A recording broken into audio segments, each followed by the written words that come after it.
A lot of paintings can hold your attention for a moment. More than just holding it, some of the best, most provocative works seem capable of projecting the artist's or even the subject's inner voice and thoughts. Walk through any museum and you'll become in tune to this effect. The feeling of pieces whispering to you, almost beckoning to you. Works of art that through time attempt to commune and speak to us.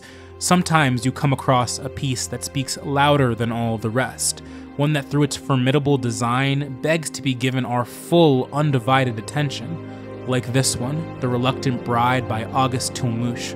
Also known as The Hesitant Fiancé, this imposing portrait contains within it entire centuries of discourse on patriarchy, arranged political marriages, 19th century high society fashion, and female discontent. All of these forces coalesce around the central subject, whose staggering gaze reads as more than simple reluctance or hesitance, but loathing and rage towards her impending or recent matrimony. Achieving little in the way of success or renowned praise in Toulmouche's time, its effect on modern audiences, deeply commiserating with her expression of female rage and resentment, is a force of artistic gravity that can't be understated. Born in Nantes, France in 1829, Toulmouche would leave for Paris at age 17, rising to artistic prominence under the mentorship of Charles Glaire, a renowned Swiss painter of the period who encouraged his style of Academy realism. Toulmouche would debut paintings in the Paris Salon by the time he was just 19 years old. While the Impressionist movement swept through the core of artistic Europe over the rest of the century, with its emphasis on small, visible brushstrokes, faint impressionistic marks alluding to form, and profound depictions of natural light, Toulmouche stuck to his classical training and academic style, one that appealed to his high society clientele with their indulgent appetites. He's best known for his paintings of luxurious yet idle women, depicted lounging in ornate, beautiful rooms, consumed by narcissistic vanity. His women are often portrayed either overwhelmed by romantic passion or peddling in domestic affairs.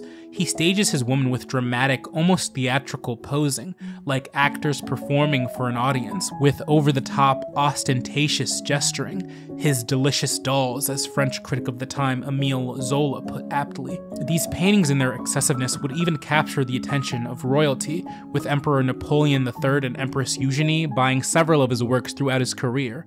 Contrasting these paintings to The Reluctant Bride, we see Toulmouche maintain the same atmosphere of grandeur, female subjects and costuming, but he trades in depictions of lounging for a very real and visceral portrayal of upper-class womanhood in 19th century France, replacing idle dolls with a central figure who's anything but. Unlike his Impressionist contemporaries, the focus on this academic realism style makes the piece immediately readable. The composition features 4 ladies. The bride at the center is flanked by 2 friends, other high society women, one kissing her head and another kneeling at her side, both holding and consoling her, providing tender comfort in the midst of this strenuous event. Off to the side in the background, a younger girl looks off in the mirror, placing a bridal crown atop her head, transfixed by her reflection. The 3 main figures seem locked in rhythm, while the 4th is off in her own world. More on her later. Of course, what astonishes about this piece is the bride. She's the only figure in the canvas whose face we see in its entirety, and she's depicted with a gaze so penetrating, it grabs the attention of the viewer more forcefully than the bright white of her lustrous wedding dress. Moreover, it's a gaze that's rarely found in Toulmouche paintings. In his other paintings featuring beautiful theatrical staging, the far-off looks and listlessness of his subjects almost imply women's docility, their fragileness. They contain women lost in their extravagant nothing worlds. In The Reluctant Bride, there is no far-off world to retreat to. In a single, harrowing expression, we understand the gravity of the choice she's made, or rather the choice that's been thrust upon her, as the title suggests. The direct gaze has always been a personal favorite motif in art for me. I covered this in my essay on Karl Bloch's In a Roman Osteria. There's something about being disarmed by a painting, undressed and forced to contend with the piece's narrative and subject matter in such an immediate, inescapable way. There's that old sneaky suspicion that the eyes of figures in some paintings seem to be able to follow you as you move around a room. In The Reluctant Bride, there's nothing sneaky about it. If looks could kill, then this gaze is downright petrifying. As an aside, I can't help but notice the contrast between the use of the direct gaze in art like this and the use of the Röntgenfiguur, the figure seen from behind, a favorite technique of another 19th century painter, Caspar David Friedrich. In Röntgenfiguur pieces, we're invited to step into the subject's shoes. While turned around, their lack of a depicted face anonymizes them. We imagine ourselves as them. Once inside the painting, we're free to take in their world in all of its immensity and beauty. With a direct gaze, the opposite effect is achieved. Rather than step into the character to view the world, we step into the subject's world and are left intensely knowing and commiserating with the character. In more universal examples like The Reluctant Bride, this effect works like a mirror. People, especially women who understand the precise pain regarding submitting to one's expected place under patriarchy, can't help but see aspects of themselves reflected onto the canvas. It's a feeling they're all too familiar with. This painting exhibits a growing trend concerning the state of arranged marriages in 19th century Europe and beyond.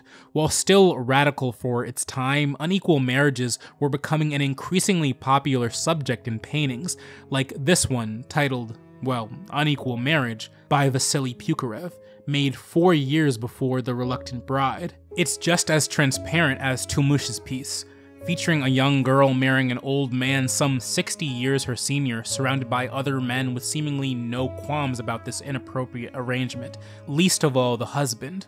The message of marriage as a patriarchal institution that forces women's submission sounds off just as clearly here. With a bride so young, it speaks not just to her wedding as a single source of somberness, but to the ensuing years of grief, rage, and removal of agency that this marriage, and given the man's age, other future marriages could contain.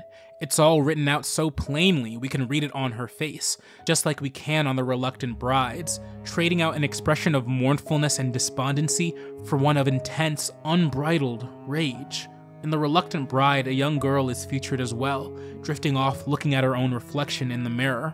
Funnily enough, if you removed the main subject and focused just on her, it actually plays out just like one of Toulmouche's earlier scenes. There's a wistful naivete present as she adjusts her bridal crown. We see just how the lofty promises of marriage can take root and fester within the minds of impressionable young girls. It almost feels like a snapshot from the bride's past, before the hesitance and reluctance had begun to take form. In the Christian Orthodox tradition, the bridal crown doubles as a symbol of martyrs, highlighting the sacrifices needed to be made so often by the bride to sustain a good, healthy Christian marriage. The young girl placing it on her own head means, in effect, through matrimony, she signs off on her own death. I really love this piece. It's no wonder why it's seen a resurgence on TikTok in the past few weeks, with young women finding both comedy and tragedy in our bride's plight. But it's not always all the way damning. Another aspect this painting emphasizes is the process of finding comfort in female relationships and even sapphic love. Under the thumb of patriarchal power, these women have carved out a space, a moment to console one another, to grieve. It unveils a marriage as perhaps a gruesome fate, but one that doesn't need to be encountered alone. As I mentioned before, this wasn't really a big hit for Toulmouche at the time. The Impressionist movement would grab hold of audiences much more fiercely, and Toulmouche would be somewhat lost to history, especially compared to his contemporaries like Monet or Renoir. But I'm glad he wasn't completely lost. Thanks to the internet, his paintings are capable of enjoying new contexts and moving new audiences. It's here we're made capable of realizing that the same struggles and forces of both subjugation and commiseration that have defined womanhood in our society for centuries reveal themselves to be eternal. The same expressions women use to contain their reluctance, their grief, and their rage today are etched into the central face of The Reluctant Bride, a snapshot of what it must have felt like to be a woman in 19th century France. A century and a half later, and it's the most famous it's ever been. Another century and a half more, and her gaze will still be just as powerful and penetrating, its audiences as astonished as we were.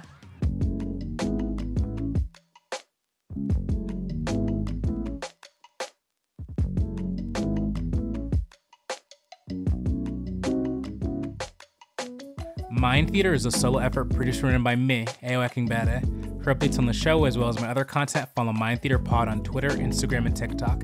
If you want to show monetary support, the Patreon link is in the description. Thanks for watching. I'll catch you next time.